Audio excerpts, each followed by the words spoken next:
परिचय बन तू क्या हो? हमारा नाम विभीषण है। विभीषण जी बतौले कि हम राम जी के भक्ति में लीन बानी, हम राम के भक्त हैं। लेकिन अब लंका में जन्म ले लेबनी तो हम जाई तो कहाँ जाए? अब रउआ से बता दी हम कि जे तरह 32 को दांत के बीच में वो जीव रहेला, वही तरह हमें लंका में जिया। हनुमान जी कहले कि राम के भक्ति रुआ करत नहीं, राम के नाम लेते नहीं नु भक्ति रुआ करत रही, मुक्ति रुआ जरूर हो। क्या हनुमान जी त्रेता युग में भक्ति कोई राम नाम के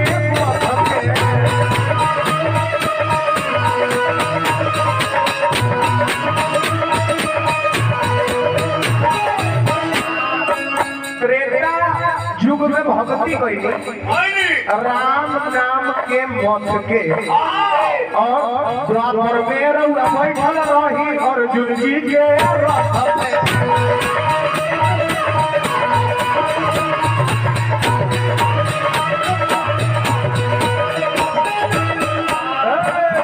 धनुधर करण जी जैसन धनुधर करण जी जैसन धली हो सागर में नैया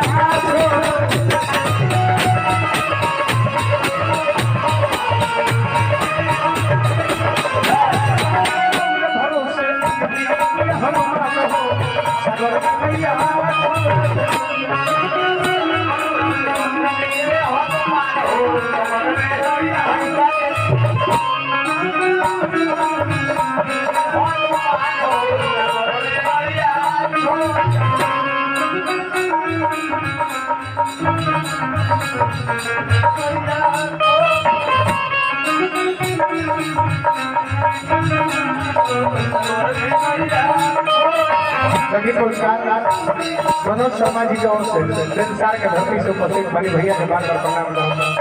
101 रुपये का पुरस्कार देने डांसर लोग आए।